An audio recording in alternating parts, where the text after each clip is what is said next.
내게 몰려올 때에 나의 힘으론 그것들 모두 이길 수 없네. 거대한 폭풍 가운데 위축된 나의 영혼 어찌할 바를 몰라 헤매이고 있을 때 주를 찬양 손을 들고 찬양 전쟁은 나에게 속한 것 아니니 주를 찬양 손을 들고 찬양 전쟁은 하나님께 속한 것이니 거짓과 속임수로 가득 찬 세상에서 어디로 갈지 몰라 머뭇거리고 있네. 공중의 권세 잡은 자 지금도 우리들은 실패와 절망으로 넘어뜨리려 하네. 주를 찬양 손을 들고 찬양 전쟁은 나에게 속한 것 아니니 주를 찬양 손을 들고 찬양 전쟁은 하나님께 속한 것. 주를 찬양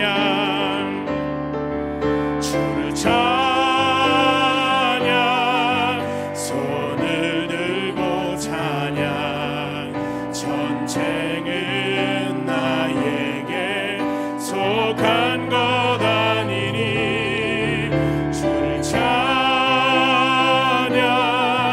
손을 들고 찬양 전쟁은 하나님께 속한 것이. 하나님의 음성을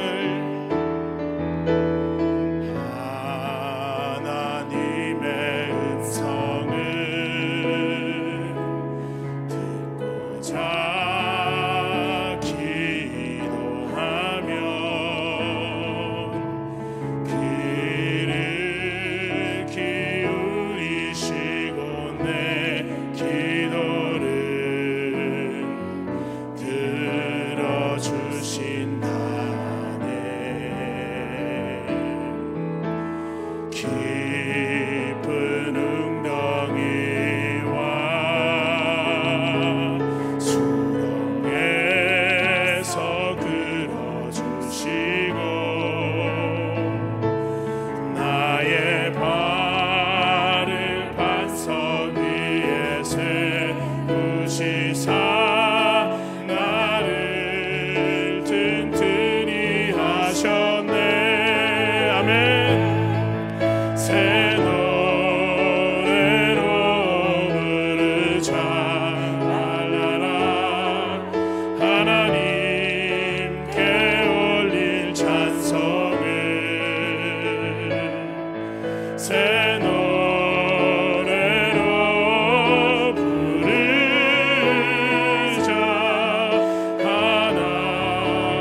하나님 사랑 주를 의지하고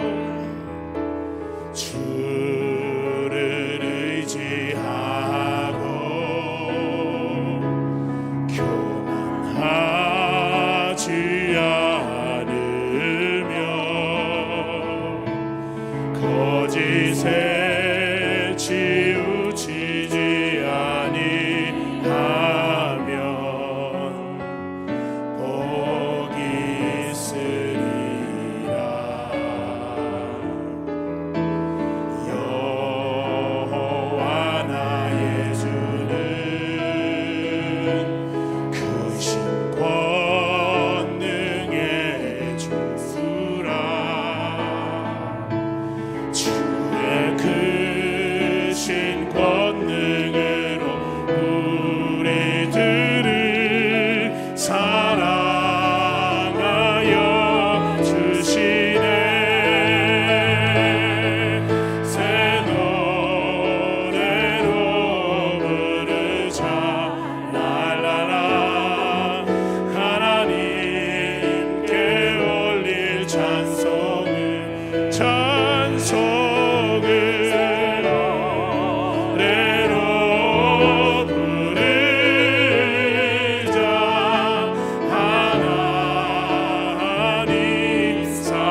피난처 되시는 피난처 되시는 주 예수 영원한 승리의 왕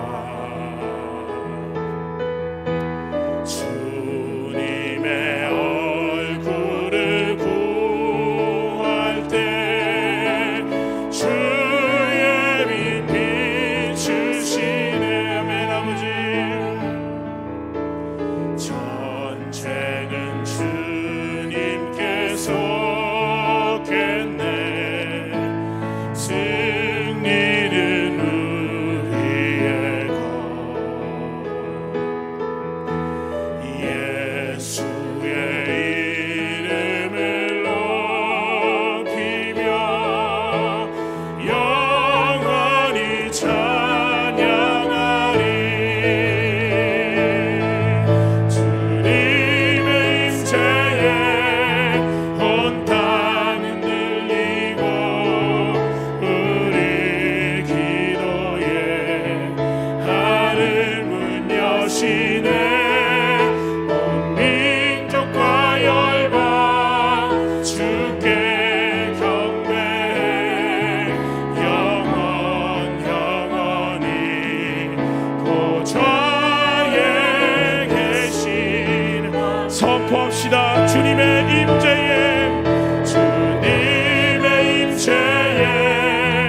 온 땅은 들리고 우리 기도에 하늘문 여시네 온 민족과 열방 주께 경배해 영원히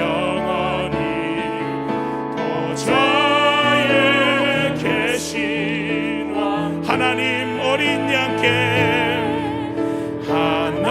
하나님 어린 양께 이 시간 다 같이 합심으로 기도하며 나가겠습니다. 오늘 말씀 전하실 이기도 목사님께 성령의 기름 부으심이 충만하게 하여 주시옵소서. 말씀 전하실 때에 주님의 능력과 은혜가 충만히 나타나게 하시고 온 성도들이 능력의 말씀 붙들고 오늘 하루도 주님의 권능 안에서 승리케 하여 주시고 붕의 기간 중에 은혜와 감격이 넘치게 하옵소서라고 주님 이름 한번 부르짖고 기도하며 나아가겠습니다. 주여 오늘 우리에게도 올라온 일을 행하실 그 하나님을 찬양합니다. 우리 기도 가운데 주의 역사하시고 새벽 붕의 기도 가운데 성령의 기름 부으심이 충만케 하여 주시옵소서. 오늘 말씀 전하신 기도 목사님께 능력과 은혜가 충만하게 하시고 그 말씀 통하여서 우리의 삶이 변화되고 하나님의 뜻을 깨달아 알게 하여 주시옵소서. 이 가운데 한 사람도 그냥 왔다 돌아가지 아니하게 하시고 주님의 은혜가 충만한 시간 되게 주시옵소서.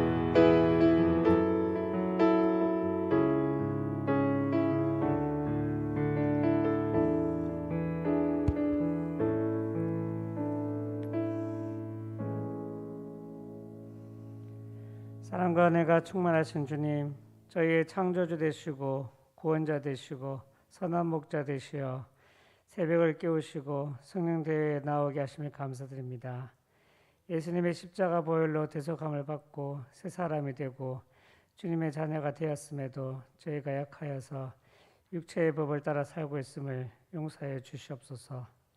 강사 목사님, 이기도 목사님을 통해 말씀이 선포되어질 때 성령 대성에 참석한 운하교의 모든 성도들이 말씀과 기도로 성령 충만 받게 하시고 하나님은 누구신지 나는 누구인지 적 그리스도는 누구인지 바로 알게 하시고 그리스도와 하나 되어서 영적 전쟁에서 승리하는 삶을 살게 하여 주시옵소서.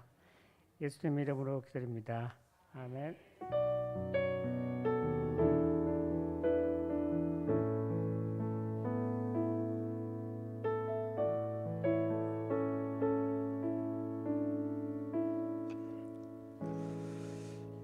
아침 하나님 말씀은 로마서 7장 18절부터 25절 말씀입니다. 우리 한 목소리로 봉독하겠습니다. 내 속 곧 내 육신에 선한 것이 거하지 아니하는 줄을 아노니 원함은 내게 있으나 선을 행하는 것은 없노라. 내가 원하는 바 선은 행하지 아니하고 도리어 원하지 아니하는 바 악은 행하는도다. 만일 내가 원하지 아니하는 그것을 하면 이를 행하는 자는 내가 아니요 내 속에 거하는 죄니라. 그러므로 내가 한 법을 깨달았노니 곧 선을 행하기 원하는 나에게 악이 함께 있는 것이로다.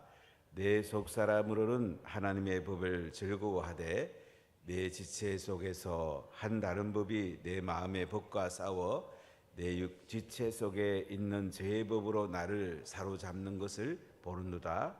오라 나는 공고한 사람이로다. 이 사망의 몸에서 누가 나를 건져내랴. 우리 주 예수 그리스도로 말미암아 하나님께 감사하리로다. 그런즉 내 자신이 마음으로는 하나님의 법을 육신으로는 죄의 법을 섬기노라. 아멘. 할렐루야. 오늘 아침에는 나는 누구인가, 이렇게 정치에서 강님 나는 누구인가 주제로 말씀해 주시겠습니다. 목사님께서 나오실 때 뜨거운 박수로 우리 맞이하도록 하겠습니다.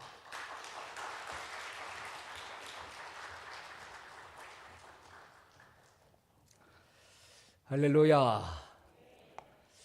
새벽 이른 시간에 이렇게 나오신 여러분들 축복하고 하나님의 큰 능력과 위로가 함께 하시기를 빕니다. 나는 누구인가? 현재 우리나라에 치매를 앓으시는 이 어르신들이 약 84만 명 정도라고 합니다. 아마 2024년 되면 100만 명이 넘을 것이다. 치매라는 것이 무엇인가? 한마디로 말하면 내가 누군지를 모른다는 거죠. 오랜 세월 살아오신, 인생에 많은 풍부한 경험을 가지신 그런 인격과 성숙의 그런 인생을 사셔야 될 분들이 정작 내가 누구인가? 딸을 보고도 너는 누구냐? 옆집 아줌마를 보고도 너는 누구냐? 다시 말해서 혼돈이 온다는 거죠. 정체성, 나는 누구인가를 바로 아는 것, 이것은 얼마나 중요한 일인지. 오늘 로마서는 이 바울이 믿음으로 믿음에 이르는 그런 구원의 은총을 쭉 논리적으로 또 본인이 체험한 바에 의해서 로마에 있는 성도들에게 이제 편지를 쓰면서 로마서 1장을 보면 이방인의 죄가 기록되어 있습니다. 로마서 2장은 그 이방인들이야 당연히 하나님의 심판을 받고 멸망당해야 마땅하다고 여기고 있는 유대인들을 향하여 그들을 판단하는 너희는 도대체 누구냐? 이방인들은 율법을 알지 못했기 때문에 율법 없는 심판을 받지만 너희들은 하나님의 법을 알면서도 어찌 죄를 짓느냐 하면서 율법이 바로 너희를 심판할 것이다. 그리고 3장으로 넘어가면 이제 토탈 모든 인간은 죄를 범하여 하나님의 영광에 이르지 못하였다.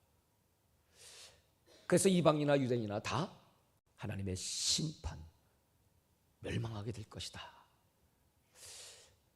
우리 인간은 소망이 없는 존재다.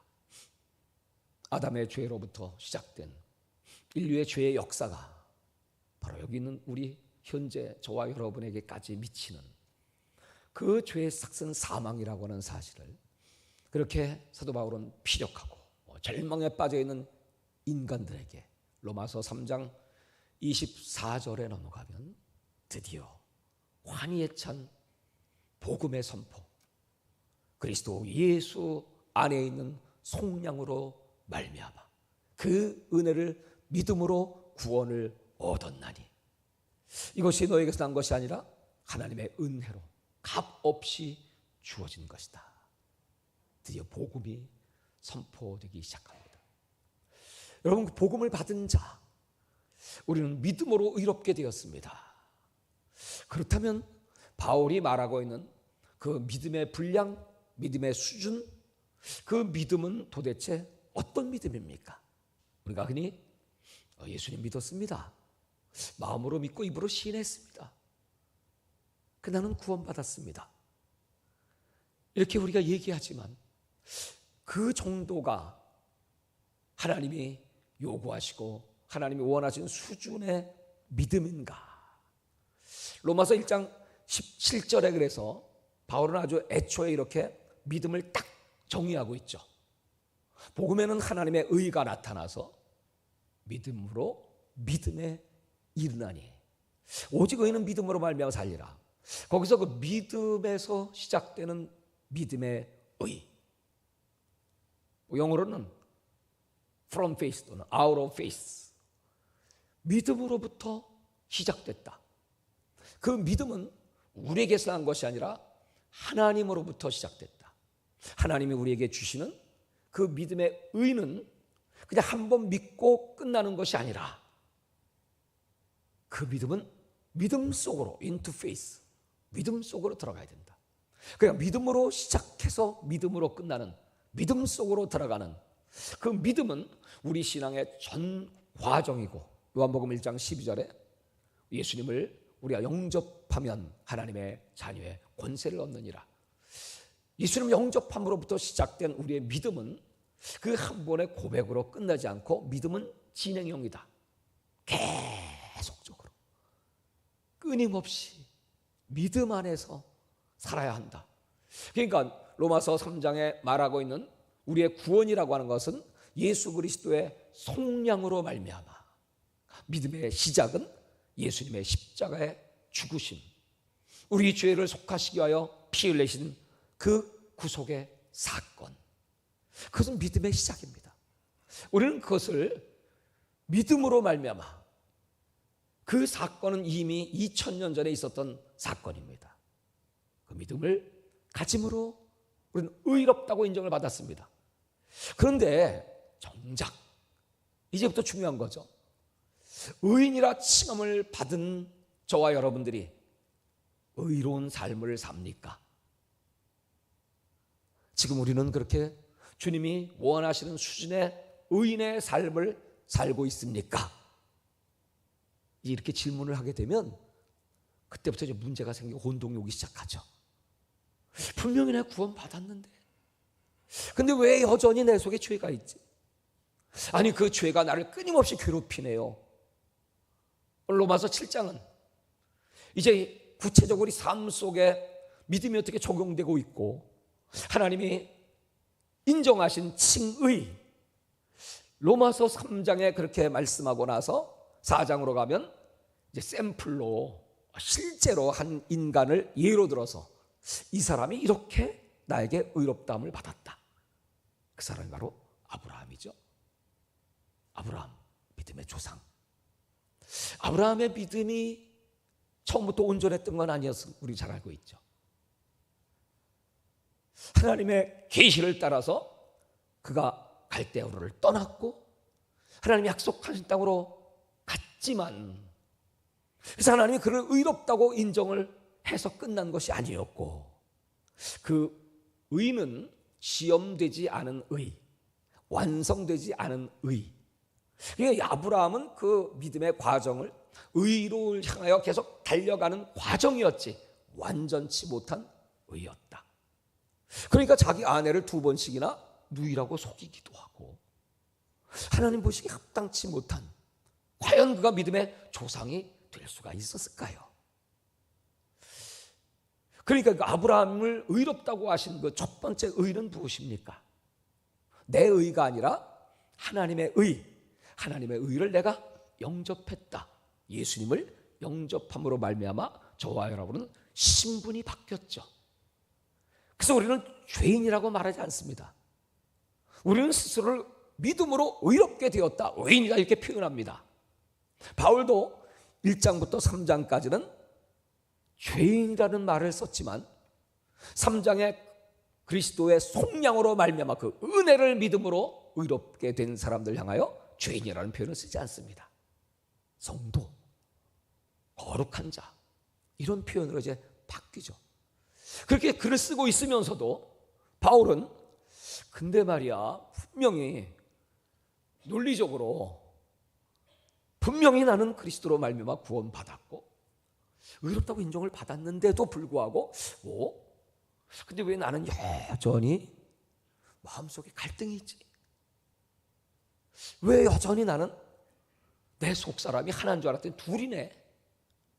옛날에 죄인 된 그 속사람이 이제 변하여 새 사람 됐으면 늘 그 새로운 의를 힘입고 성령이 충만하고 기쁨이 충만하고 능력 있고 그래야 되는데, 그러면 늘 주님이 기뻐하시는, 주님이 원하시는 선을 행하며 살아야 하는데 내 속에 원치 않는 악을 행하는 내가 있네. 여전히 나는 그 갈등 속에 중심에서 고통하고 있네. 7장은 복음을 안 사람이 그 복음의 의를 어떻게 이루는가에 대한, 그리고 아직 완성되지 않은 그 의에 대한 갈등. 그래서 그냥 말할 수 없다. 곤고해. 내가 왜 이러지? 내가 왜 원하는 선을 행치 않고 원치 않은 악을 행하고 있지? 가슴을 치며 통회하는 자신을 보는 겁니다. 사랑하는 여러분, 우리는 하나님을 사랑하죠. 하나님을 더 기쁘시게 해드리길 원하시죠. 그래서 오늘 이 새벽에도 피곤한 몸을 이끌고 벌떡 일어나오셨죠. 다 그네를 사모합니다. 그럼에도 불구하고 삶의 현장 속에 들어가면, 세상 속에 들어가면 원치 않는 악을 행하는, 여전히 남을 미워하든지 증오하든지 그 옛날에 그 원수된 걸 풀지 못하든지, 아직도 육신의 소욕이 남아서 아직도 내 욕심을 채우기 위한, 나 그리스도인 맞나? 나 거듭난 사람 맞나? 늘 세상 사람과 경쟁하면서 피튀는 싸움을 하고 있는 나. 여러분, 세상에 제일 무서운 일이 뭐죠? 나를 바라볼 때 무섭습니다. 탄식하면서 내가 구원받은 게 맞나?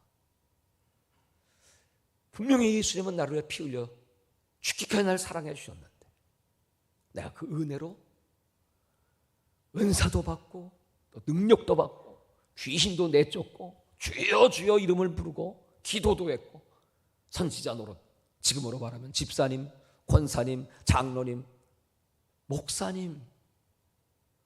그런데도 불구하고 예수님 말씀하시기를, 아니 그렇게 은사도 받았어요, 귀신도 쫓았어요, 주여 삼창 기도도 했어요, 직분도 받았어요. 근데요, 그 사람이요 불법을 행했어요. 마태복음 7장 21절. 불법을 행한 그들을 향하여 예수여 무섭게 책망을 하시고, 열매를 보아 안다. 네 옆에 도끼자루 놓여있지? 난 널 도무지 몰라. 이거 도대체 누구한테 하시는 말씀입니까? 믿는 우리들에게 하시는 말씀이겠죠. 이거 보통 문제가 아니네요. 그냥 교회만 다니면 다인 줄 알았네요. 사도신경하고 주기도문하고 찬송하고 기도하고 헌금 드리고 새벽기도 나가고 교회에서 직분 받고 제자 훈련 받고 그러면 끝난 줄 알았는데 이게 끝이 아니네요. 진짜 정작 무서운 원수는 밖에 있는 것이라 내 안에 있었네요. 나는 그 나를 이기지 못하고, 목사님은 완전히 100% 성화된 의인입니까? 그런 의인은 없죠. 목사님도 여전히 수십 년 예수 믿었어도, 훈련받았어도, 금식을 하고 그렇게 수십 많은 날을 부르짖고 기도했어도 여전히 그 죄성은 내 속에 남아있죠.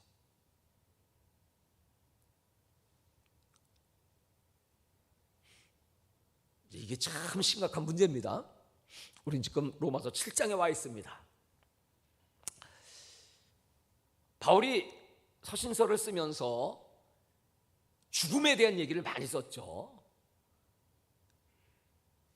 갈라디아에서 보면 특별히 그 유명한 2장 20절, 나는 그리스도와 함께 십자가에 못 박혔다. 그러므로 이제 나는 내가 사는 것이 아니라 그리스도 예수를 믿는 믿음으로 산다.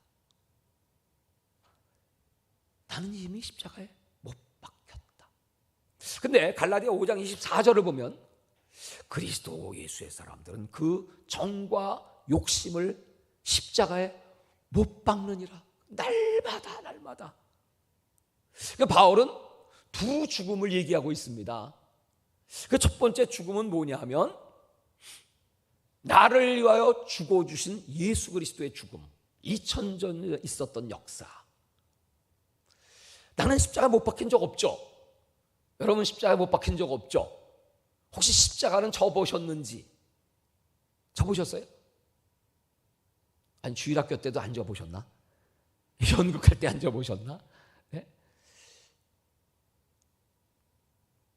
그 십자가는 상관없습니다. 근데 여전히 우리는 십자가에 못 박혔다는 걸 고백을 하고, 그때 그 사건이 바로 나의 사건이다. 예수님이 하신 그 일들이 나의 일이고, 나는 그때 없었지만 예수님은 대표로, 인류를 대표로 죽으셨고, 그 대표의 죽음이 곧 나의 죽음이다. 이걸 우리 인정한 거죠. 이걸 믿은 거죠. 그렇죠? 내가 못 박힌 적 없지만 예수님이 못 박힌 사실, 그 사건 속에 나도 있습니다. 이게 대표성의 원리입니다. 그것은 과거적입니다. 그리스도 예수 안에서 이미 죽었습니다. 로마서 6장 11절에 보면 그리스도 예수의 사람들, 죄에 대하여 죽고 의에 대하여 사는 자가 되었다. 그 죄를 해결하기 위해 예수님이 십자가에서 죽으실 때 나도 거기 동참한 겁니다. 그걸 받아들인 게 믿음입니다. 그러는데 또 날마다 한 걸음 더 나서 그러면 끝난 거 아니에요? 2000년 전에 십자가에 죽으신 그 예수와 함께 나도 죽었으니 내가 물속에 들어가서 세례받고, 그건 뭐냐면 옛사람이 죽고 머리에서 나오면서는 의인 됐어요. 할렐루야 하면서 환희의 찬송을 불렀어요. 근데 여전히 바울은 나는 날마다 죽어, 때마다 심하다. 그리스도 예수의 사람은 그 정과 욕심을 십자가에 못 박고, 그건 현재입니다. 계속 못 박는 거예요. 날마다 못 박는 거예요. 왜요? 여전히 그 죄성은 우리 속에 남아있으니까. 우리는 죄인이라고 그러지 않죠. 요새 이단들이 그렇게 사람들을 유혹하고 미혹하죠. 이렇게 묻죠. 구원파에서 여러분 다가왔어요. 여러분, 당신은 의인입니까? 죄인입니까? 그러면 우리 늘 배운 대로 우리 믿음으로 의인이지. 의인이요. 뭐라고 얘기했냐면 예의 여보시오, 거짓말하지 마. 의인은 없나니 한 사람도 없어. 당신이 무슨 의인이야? 당신 속에 죄 있잖아. 이게 딱 들으면 혼돈이 오죠. 분명히 목사님 설교는 내가 의인이 됐다고 선포하셨는데 현실을 보니까 진짜 맞네. 죄 속에 갈등하는 자기를 보면서 나 죄가 있지, 그렇지. 그래서 의인 아닌가 봐. 아까 거 취소. 나는 죄인이요. 이렇게 얘기해요. 그럼 이제 뭐라고 대답해요? 당신 죄인이야? 그 죄인이면 천당 가, 지옥 가?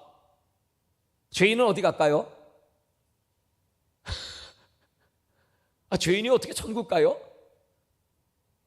그럼 죄인은 지옥 가잖아. 죄의 삭은 사망이니까. 그럼 이렇게 묻죠.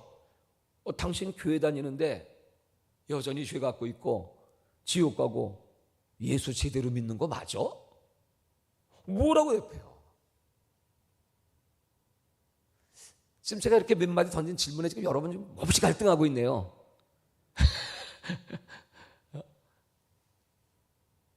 오늘 바울이 그 답변을 하는 거예요. 현실성이 있을 수 있잖아요, 그죠? 우리는 이미 신분의 변화, 예수님을 영접함으로 하나님의 자녀의 신분을 얻었습니다. 이건 과거적입니다. 이건 순간적입니다. 위치적 변화입니다. 어둠의 세력, 저 어둠 속에 묻혀 있다가 하나님의 사랑하는 아들의 나라로 저와 여러분의 신분은 옮겼습니다. 요한복음 5장의 말씀과 같이 우리는 그 예수 그리스도의 말씀을 믿고 그를 보내신 하나님을 믿음으로 말미암아 심판에 이르지 아니하고 영생을 얻게 되고 사망에서 생명으로 옮겼습니다. 맞습니까? 이 하나님 말씀이 나오면 무조건 아멘이죠. 할렐루야.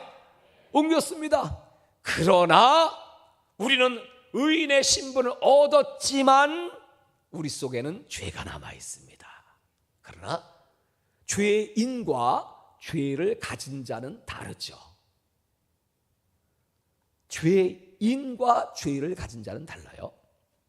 어떤 사람이 교통사고가 나가지고 다리가 부러져가지고 거기다가 철을 집어넣었어요.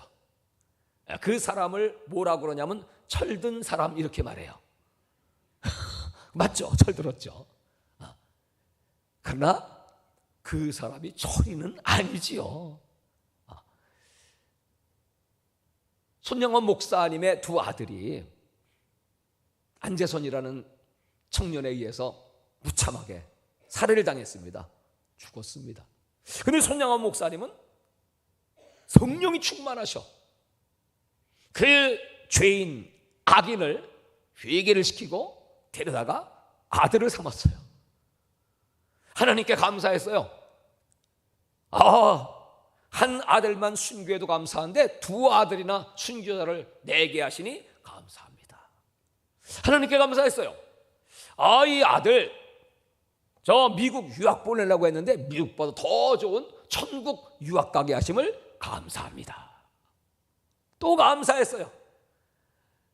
진짜 감사한 건 내 아들을 죽인 저 살인자를 내가 용서하는 마음을 주신 걸 감사하고, 더 감사한 건 그 자를 내 아들로 삼게 하시는 걸 감사합니다.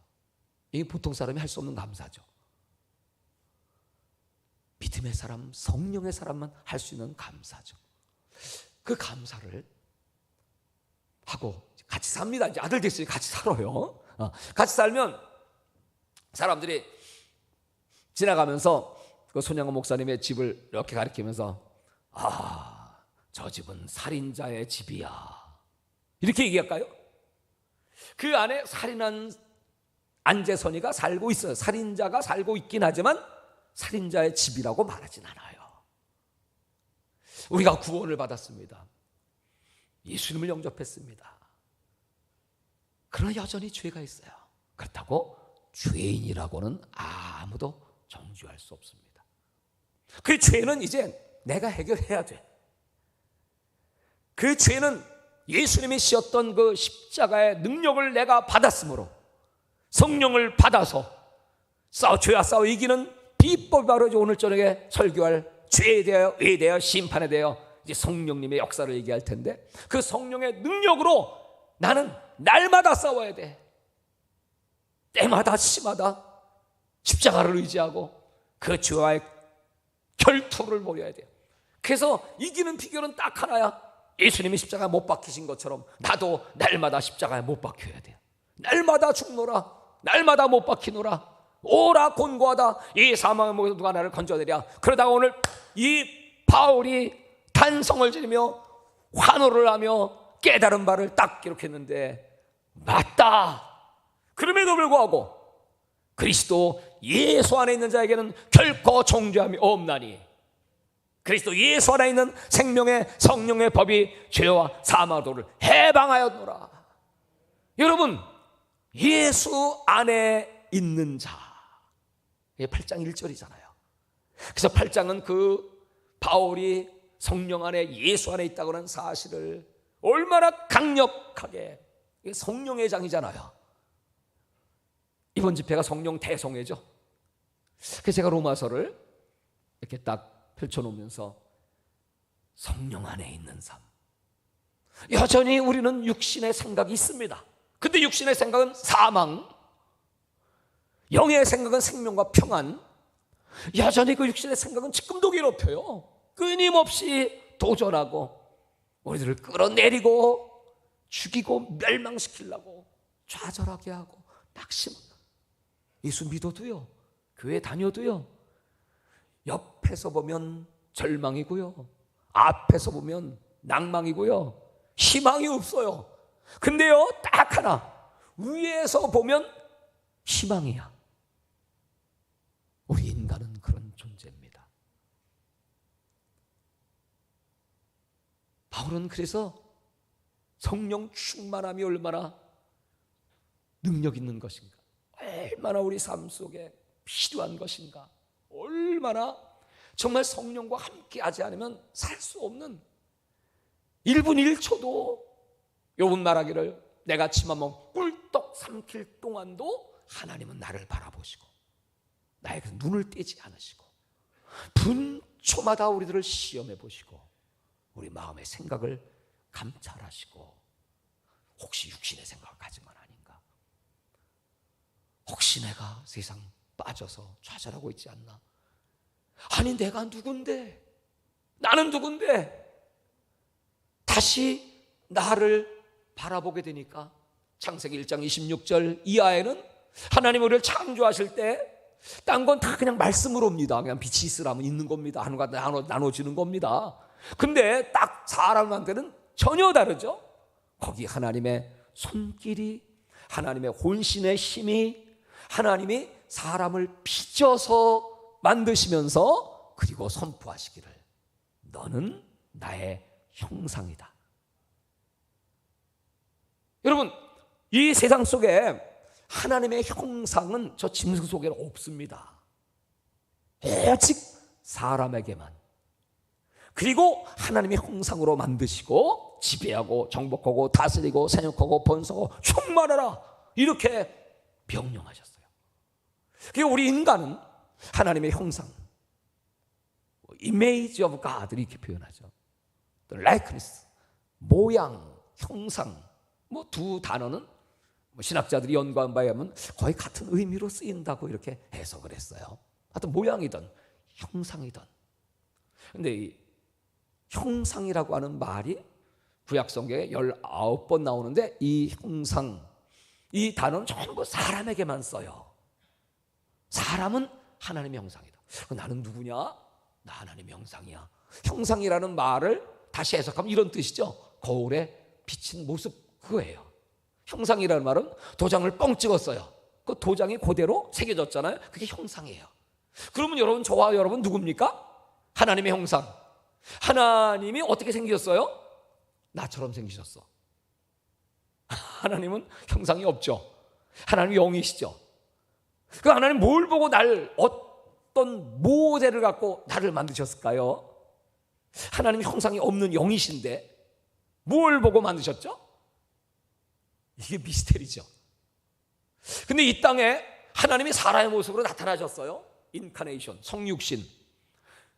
예수님이 딱 탄생해서 이 땅에 오셨는데 그분은 분명히 성부, 아버지, 성자, 예수, 이 위에 하나님, 그리고 이제 제3위 성령 하나님, 삼위일체 하나님이신데, 아니 이분이 딱 나타나셔서 모습이 꼭 사람처럼 생기셨어. 사람의 아들, 인자로 오셨으니까 사람이죠. 그럼 이렇게 생각해 볼 수 있죠. 삼위일체 하나님은 과연 창세 전부터, 이 세상을 만드시기 전부터 함께 계셨죠. 삼위. 삼위일체를 여러분 믿지 않는 분이나 이제 처음 교회 나오시는 분이 집사님, 권사님, 장로님, 삼위일체 하나님 뭔지 설명 좀 해서, 그럼 여러분 설명할 수 있어요? 분명히 성부, 성자, 성령 하나님 맞는데 뭐지? 뭐 정돈이 잘 안 되잖아요. 그래서 이제 우리 신학교에서는 수천 년 역사 속에 삼위일체를 딱 정돈해서 예수님의 이성 1인격, 그리고 하나님의 삼위, 하나님은 아버지, 성부 위가 있고, 두 번째 성자 위, 위치는 퍼슨입니다. 퍼슨, 인격. 예수님의 인격, 아버지의 인격, 그리고 성령도 역시 인격이 있으셔. 그래서 삼위, 쓰리 퍼슨이야. 이 신학교에서 이렇게 이제 가르치는. 그 정도는 신학을 나오신 분 다 알죠. 정통 신학을 하신 분들은. 근데 그 하나님은 일체, one body라는 표현보다도 one essence, 한 본질, 한 신적 속성, 한 신성. 뭐 아버지가 전능하시면 아들도 전능하고 성령님도 전능하고, 영원하시면 아버지나 아들이나 성령 다 영원한 그 신적 속성이 똑같아. 아버지가 사랑이시니까 예수님도 성령님도 사랑이시고 똑같습니다. 그래서 3person, 세 인격이 하나의 신적 속성으로 계시기 때문에 삼위일체야. 이게 이제 신학적 해석입니다. 근데 하나님의 형상은 그러면 뭐예요? 여러분, 예수 그리스도가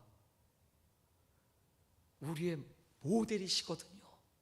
그게 하나님이 우리 인간을 만드실 때 누구 보고 만드셨을까? 예수님을 보고. 그러면 우리 인간은 예수님 같은 존재, 예수님을 모델로 해서 만든 존재. 그렇다면 여러분, 우리는 얼마나 존귀한, 하나님을 닮은 존재는 인간밖에 없다니까요. 하나님 보고 싶죠? 보고 싶어서 오늘 나오셨잖아요. 보고 싶죠? 독일의 개혁 교회는 이 예배를 어떻게 드리냐면, 이제 우리 한국 교회는 이렇게 이제 강대상이 있고 목사님을 바라보시고 이렇게 앉아 예배 드리십니다. 근데 어떻게 예배 드리냐면 둥그렇게 앉아서, 또는 네모나게 이렇게 앉아서, 그래서 하나님께 이제 기도도 하고 찬송도 하고, 그리고 딱 쳐다보면 누가 보여요? 성도가 보여요. 이웃이 보여요. 그래서 그 이웃들을 보면서, 앞에 계신 분을 보면서, 저기 하나님의 형상이 앉아 계시네, 저기 하나님이 계시네. 이렇게 하나님을 누굴 통해 봐요? 옆에 사람을 보면서, 성도들을 보면서 느끼며 찬송한다는 거예요. 오늘 우리 한국교회 많은 문제가 어디서 오나요? 인간관계 속에 오잖아요. 그렇죠? 목사님은 참 좋은데 꼴보기 싫은 그 인간 때문에 교회 안 나오지. 아유, 내가 저걸 볼래 했는데 딴 교회 가고 말어. 여러분, 얼마나 많은 갈등을 하면서 신앙생활합니까? 근데 그 사람이 오늘 바울의 탄식처럼 완전 성화는 못됐지만 예수님을 믿고 있어요. 인격은 변화가 안 됐어도 여전히 하나님의 형상이고, 그리고 그를 하나님은 사랑하셔요. 아니, 원수까지 사랑하라고 하는데 그게 안 되는 거예요. 뭐 잘난 척하는 사람이든지 교만한 사람이든지, 여러분, 그런 사람 같이 하기 싫어요. 근데 한 동료예요. 한 팀이에요. 그 신앙의 성숙은 뭡니까? 그를 하나님의 형상으로, 하나님이 그렇게 최고의 절정, 창조의 절정. 여러분, 우리가 남자와 여자, 맨 마지막에 남자입니까? 여자입니까? 남자부터 만들었죠. 그 다음에 이제 여자잖아요. 갈빗대를 취해서. 그 여자는 연약한 것 같지만 여자는 사이드 옆구리입니다. 그 말은 동등하다는 것입니다. 아담과 하와는 동등합니다. 동등한 인격입니다. 존중받아야 합니다. 뿐만 아니라 남자는 흙이고 여자는 갈비입니다. 남자가 세요, 여자가 세요? 여자가 훨씬 세죠. 여기 지금 거의 여자분들이야. 남자분 지금 손꼽히 다 어디 갔어요? 장로님들 몇 분 빼고. 피곤해도 졸려도 나는 은혜 받고 말리라. 그 여자가 강력해요. 어머니는 강하십니다. 하나님이 이렇게 만들어 놓으셨어요. 만들어 놓으시고 네 정체성을 찾아라. 너는 얼마나 존귀하냐. 당신의 모습 속에 보이는 하나님 형상 아름다워라. 존귀한 주의 자녀 됐으니 사랑하며 섬기리. 그러니까 많이 듣던 찬송이죠. 그러시면서 이제 한 걸음 더 나가요. 더 나가서 뭐라고 말씀하시는 거예요? 내가 그리스도와 하나 된 것처럼 예수님이 하나님과 화목하게 하시고요, 화목제물이 되셨던 것처럼 너희도 하나님과 화목하라. 고린도후서 5장. 그리스도 예수 안에 있는 자는 새로운 피조물입니다. 거듭난 새로운 피조물들은 그리스도가 하나님과 하나 되신 같이, 화목제물을 드리심 같이 너희도 하나님과 화목해라. 나는 너희들에게 이 말을 전하고 나는 그리스도를 대신한 그리스도의 사신이 되어서 너에게 권면하는 것이다. 거기 사신, 성경에 보면 엠베서더는 대사. 바울은 나는 그리스도의 대사야. 여러분, 대사는 그 나라를 대표하는 겁니다. 대사는 어떤 나라에서 파견했냐, 그 나라에 따라서 대사도 그 위치가 결정되죠. 예를 들면 저 아주 가난한 빈국에 그런 대사들은요, 뭐 어디 초청도 잘 받지도 못하고, 초청받아서 헤드 테이블에는 항상 강대국 대사들이 앉아있고 저 변방에 변두리에 앉아있어요. 힘이 없으니까. 근데 이 강대국 대사들은요, 뭐 대통령 만나자 그러면 만나줘야 합니다. 막강한 힘이 있으니까. 근데 여러분, 저와 여러분들은 어느 나라 대사? 하나님 나라 대사, 천국 대사. 우리의 본점은 천국에 있고 여기 운남 지점에 지금 여러분들이 파견돼 나와 있죠.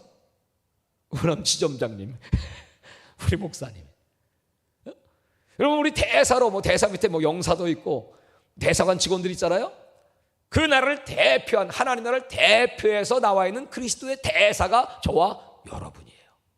근데 우리 파견해 주신 그 그리스도는 누구시냐 했더니 만왕의 왕 만주의 주 사망서를 깨뜨리고 부활하셔서 지금도 살아계신 그 왕의 능력을 감히 누가 도전이나 하겠습니까? 누가 우습게 여깁니까? 지금 미국이 최고의 강대국인데 지금은 좀 약해져서 중국과 자웅을 겨루고 있는데, 여러분, 하나님이 파송한 사람을 누가 대적을 해? 우습게 여겨? 이게 죽으려고 환장을 했지. 그 그리스도의 영이 내 속에 있어요. 우리는 움직이는 법궤들입니다. 하나님 모시고 다녀. 그러니까 예수님의 제자들이 처음에 말이에요, 야, 나가 전도 좀 해봐.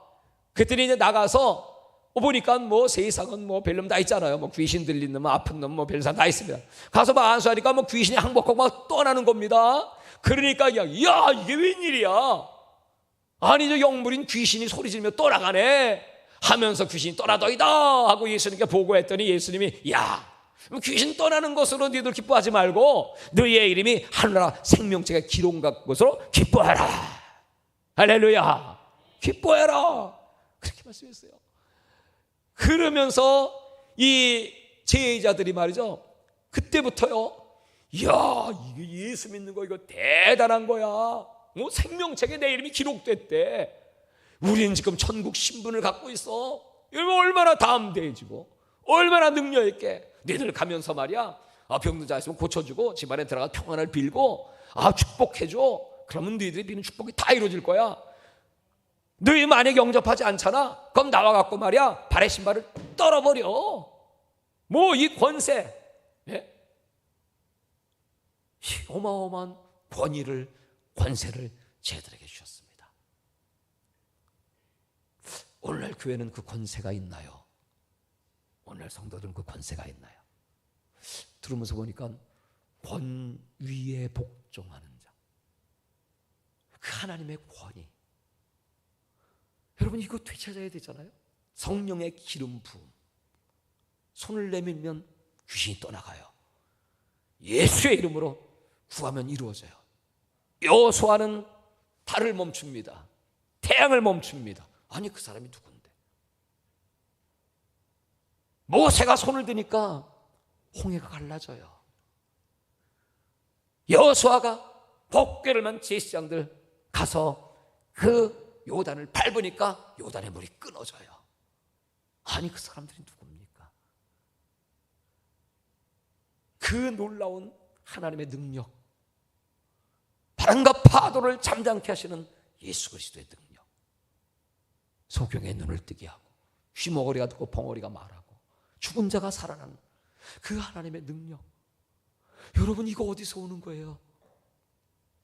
본점의 왕이신 우리 주님이 제자들을 파송하면서 그 능력과 권세를 주셨어요. 여러분, 그거 가지고 세상에 나가서 여러분 얼마나 담대하게, 얼마나 당당하게 살아갈 수가 있습니까? 우리는 돈 있는 사람이면요 그냥 뻑뻑하죠.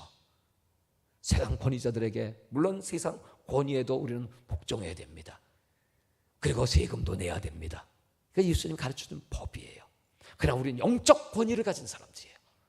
이 영적 권위, 이거 여러분 돈으로 환상할 수 없는, 만물이 다 예수 그리스도 그 발 앞에 복종합니다. 우리에게 주신 예수의 이름으로. 여러분, 환경은 어렵고 호주머니 사정 어렵고 내 컨디션, 이 주변의 여러 가지 일들은 힘들다고 할지라도 이번 소회가 그거죠. 내게 그 성령의 권위가 나타나게 하여 주옵소서. 내게 준 예수의 이름으로 은과 금은 없어도 내가 예수의 이름으로 명령할 때 저 성전 민문의 안제가 뻘떡이나 걷고뛰고 찬양하게 하여 주시옵소서. 여러분, 이건 세상이 줄 수 없는 겁니다. 그리고 여러분, 명령하면 무엇을 구하든지. 우리 교회는 제가 몽골 들어오면서부터 이제 선교를 시작했어요. 그래서 막 전 세계를 다녔습니다. 저는 외국에 몇 번 가서 복음을 전했는데 기억을 못 합니다. 그런 건 따지지도 않습니다. 근데 한 나라 정도는 이제 몇 개 나라 정도 간 건 제가 이제 기억을 하고 있는데, 그러면 여러분, 복음을 전하기 위해서는 예수님 말씀하시고 전대도 필요하고 칼도 필요해 그랬거든요. 전대와 칼. 큰 말씀이죠. 이사야 49장에 전통 속에 내가 너를 숨겼어. 마강한 화살을 만들어야 돼. 날카롭게. 그래야 적 한 번에 그냥 꿰뚫어서, 사탄을 그냥 꿰뚫어서 영적으로 승리할 수 있지 않습니까? 그 칼과 함께 전대를 가져야 돼. 어제 식사하는데 우리 장로님께서, 목사님께서 우리 장로님들에게, 장로님, 입을 넓게 열고 크게 축복받고 왕창 크게 드려서 크게 능력받고 쓰임받아야죠. 그 목사님 늘 여러분 그렇게 들으셨죠? 그 맞아요. 이 마지막 때는 전대가 필요하다는 거예요. 전대. 세계 복음화를 하는 데 있어서. 그러려면 우리 성도들이 잘 돼야 되잖아. 능력이 있어야 되잖아요. 근데 우리 주의 종들은 돈 벌어 다니는 사람이 아니잖아요. 우리 말씀과 기도에 전무하는 사도잖아요. 그러니까 저는 내 주머니에 뭐 돈이 없잖아요. 근데 예수의 이름 있잖아요. 그 예수의 이름으로 구할 때마다, 야, 정말 저는 하나님의 공급이 하늘 문은 열려 있고요. 여러분, 내 주머니에 지금 돈이 꽉 차 있는 게 안전하고 든든해요. 하늘나라 창고에, 하늘나라 여러분 창고에 거기에 지금 빵빵하게 돈이 있는 게 안전해요. 어느 쪽이 안전해요? 여기, 저기. 그러면 지금 그 창고의 주인이신 하나님이 부자 중에 부자이신 걸 믿으시죠? 여러분을 위해 다 준비한 것도 믿으시나요? 그거 날마다 주여 그러면 쏟아 내려와서 뭐 은행 갈 필요도 없고, 주여 하면 그 관리할 필요, 도둑놈 뭐 염려할 필요도 없고, 그게 안전해요? 내가 은행에 넣고 그거 뭐 주식하고 그래서 안전해요. 이론은 그래. 근데 지금 당장 내 주머니 없으면 이거 안절부절 못해. 큰일 났네 이거. 만나는 여러분 1년치를 싸놓고 먹는 겁니까? 매일 나가서 걷어먹는 겁니까? 매일. 내일 안 오면 어떡하지? 또 나 이제 나이가 들어서 나 이제 건강도 이거 뭐 언제까지 건강하고 나 이게 뭐 사역할 수 있겠어? 제가 외국에 선교지에 가보면 그 선교사님들이 그런 걱정이 많아요. 그래서 우리 목사님께서는 우리 선교사님 그냥 뭐 노후를 다 책임진다니까 할렐루야죠. 그러니까 걱정할 거 없이 열심히 일만 하면 되죠. 근데 이제 현실은 그렇지 않아요. 많은 선교지의 선교사님들이 그래요. 제가 한국에 들어와서 목회를 시작할 때가 52살 때였습니다.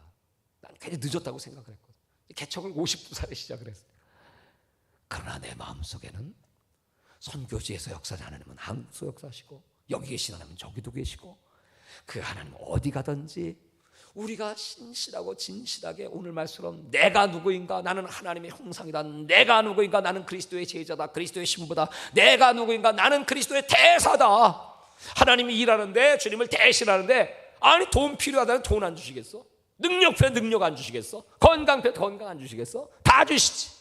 내가 준비하는 것보다, 내가 애쓰고 수고하는 것보다 하나님께 구하면 그때마다 그런 간증은 여러분 너무 많으니까 할 수가 없잖아요. 그죠? 그 받은 응답, 조지 밀러가 5만 번 기도 응답 받았다고 하는데, 우리는 그런 기적의 연속 속에 날마다 살아가고 있잖아요. 그런다, 오늘 여러분 찾읍시다. 하나님의 형상을 회복합시다. 하나님의 능력을 다시, 간단해요. 예수 안에 들어오면 돼. 성령 충만하면 돼. 능력 받으면 돼요. 말씀이 내 속에 들어와서 역사하시면 돼요. 그냥 기록된 말씀으로 끝나면 안 되고, 내가 암송하는 말씀으로 끝나면 안 되고, 레마가 된, 로고스가 아니라 이 말씀이 내 속에 레마로 나와 함께 역사하시는 말씀, 이 말씀이 지금 나를 움직이는 말씀, 마음이 뜨거워지는 말씀, 이 말씀을 내게 주시옵소서.